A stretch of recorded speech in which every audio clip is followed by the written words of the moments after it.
देखिए in the figure a long uniform potentiometer wire A B is having a constant potential gradient along its length. ठीक है, नहीं भी बोलता तो हम वही करते हैं और क्या। तो बोल दिया कि पोटेंशियल ग्रेडियंट यूनिफॉर्म वायर है, इसका मतलब ये कि हर यूनिट लेंथ का रेजिस्टेंस सेम। ठीक है, तभी तो पोटेंशियल ग्रेडियंट कांस्टेंट हो सकती है ना। ठीक है ना, I R A B divided by L. ठीक है, तो null points of the two primary cell, देखो एक बार तो E1 E2 को ऐसे कनेक्ट किया आप, समझ रहे हैं बेटा आप। तो आपको बैलेंस लेंथ 120 सेंटीमीटर पे मिली। काफी आसान है, कोई ऐसा मुश्किल नहीं, जैसा अच्छा है ना क्या। इस तरह की प्रॉब्लम एग्जाम में पूछे जाते हैं। ठीक है, तब आपकी बैलेंस लेंथ 120 सेंटीमीटर है। और इस केस में बैलेंस लेंथ कितनी है आपकी 300 सेंटीमीटर। तो मेरी जो फिलॉसफी है ना बेटा, कैसे ये सेकेंडरी वोल्टेज को प्राइमरी के वोल्टेज से रिलेट करते हैं, सारे पोटेंशियोमीटर के प्रॉब्लम्स उसी पर बेस्ड है। आपको वो अगर समझ में आ गई है तो इनमें गलती हुई नहीं सकती। ठीक है ना। तो null points for two primary cells of EMFs E1 and E2 connected in the manner shown are obtained at a distance of 120 centimeter and 300 centimeter. तो find out E1 upon E2 and second है position of null point for cell E1। ये second वाला और अच्छा बन जाता है, ये तो हर कोई कर लेगा मेरे हिसाब से। इसमें भी दिक्कत आएगी क्या? आपको यहाँ से यहाँ तक का पोटेंशियल नहीं आता कि जब उल्टी कनेक्टेड है तो VA minus E1 plus E2 equal to यहाँ का पोटेंशियल, तो यहाँ का पोटेंशियल कितना हो गया E1 माइनस। देखो दिक्कत आ रही है क्या किसी को? AC1 AC2 दे रखा है आपको, ये 120 सेंटीमीटर 300 सेंटीमीटर। तो कोई तकलीफ की अगर मैं ऐसे लिख दूं E1 minus E2 equal to gradient into 20 into 120 पहले के लिए।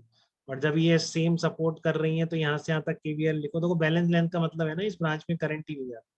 तो यहाँ से यहाँ का पोटेंशियल डिफरेंस कितना होगा बेटा? बहुत ज्यादा आसान है, ये सबको फील भी होना चाहिए कि अल्टीमेट आसान चीज। अगर ये फील हो रहा है कि थोड़ी डिफिकल्ट है तो भी मतलब कहीं ना कहीं दिक्कत आ रही है सब। ठीक है ना। तो इसका मतलब फिर आपको KVL और ये सब चीजें उतनी क्लियर नहीं है जितनी एक्सपेक्टेड थी इस स्टेज से, क्योंकि ये इतना ज्यादा सिंपल है, इसकी कोई लिमिट नहीं। ठीक है, तो VA minus E1 plus E2 equal to यहाँ का पोटेंशियल, तो VA माइनस V कितना आ गया E1 माइनस E2, यहाँ से कितना है आई लेमडा इंटू, या फिर डायरेक्ट लिख दो ग्रेडियंट इंटू 120। ठीक है ना, अब हम मान रहे हैं कि ये चेंज नहीं करते हम रास्ते, दोनों रीडिंग का वही है। ठीक है ना, वो तो इसने नहीं भी लिखा फिर भी मानना है, इसमें लिख देता तो और अच्छा क्वेश्चन मिल जाता। ठीक है ना, लिखा नहीं ना इसमें, लिखना चाहिए था इसको। जब यहाँ पे कनेक्ट किया तो अज्यूमिंग इसको आप चेंज नहीं करते, ऐसा कुछ लिखते तो बहुत ही बढ़िया। नहीं तो लिखे, इतना कोई ध्यान देता नहीं है, तो इतनी आप में भी समझ होनी चाहिए कि आप क्वेश्चन को छोड़ के आने की जगह करें उसको यहाँ। ठीक है, नहीं तो आप कैसे निकालोगे, निकलेगा ही। तो ग्रेडियंट सेम है। E1 सेकंड केस में कितना हो गया E1 plus E2 equal to K into 300।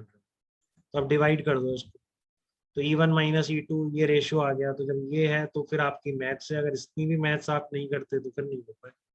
फिर कैसे हो बताइए अंश, इतनी मैथ कर लेते हैं आप अच्छी तरह बिल्कुल बिना दिक्कत के। Yes sir. ये रेशियो पता है 2/5, तो आप क्या करेंगे ऊपर नीचे E2 से डिवाइड कर दो, तो अपने आप एक ही वेरिएबल बचा ना, तो E1/E2 कितना आ जाएगा 7/।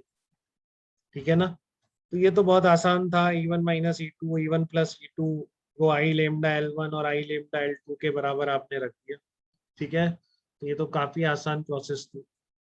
अब देखो आप इक्वेशन 1 से आप, ये तो आ गया आपका। ठीक है, अब ये आता है E1 कैसे निकालोगे।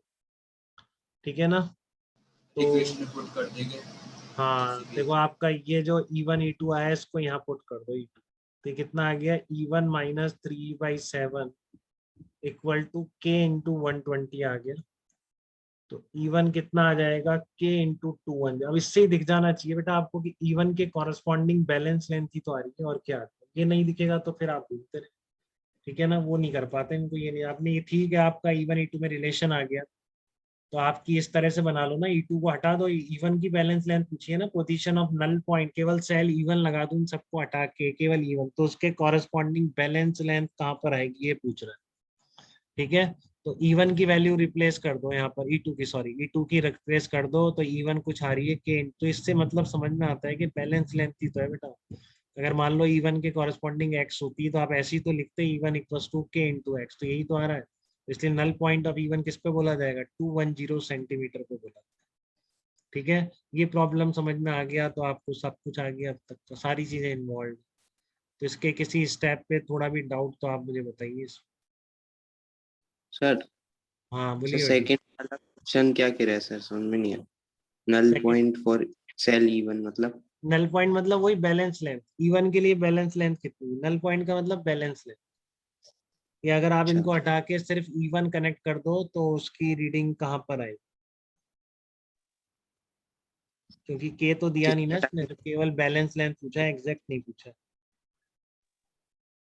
बताओ रियन, आई क्या बात समझ में? किसको हटा के इवन लगाना है?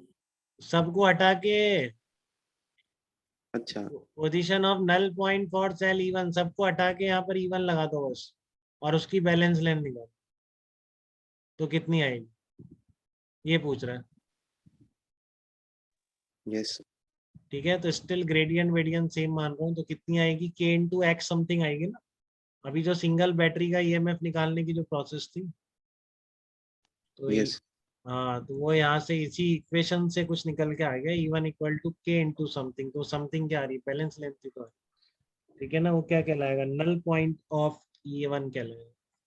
इसमें और कोई डाउट आपको, अमन आप बताइए, आप बिल्कुल फॉलो कर रहे हैं क्या पोटेंशियोमीटर? Yes sir. ओके बेटा। अनुराग कोई डाउट तो नहीं है? अनुराग आपको, आप नंबर कम लाए थोड़े और मेहनत करिए, ठीक है ना। अब आप घर पे ही हो अनुराग की बाहर हो अभी, ये बताओ।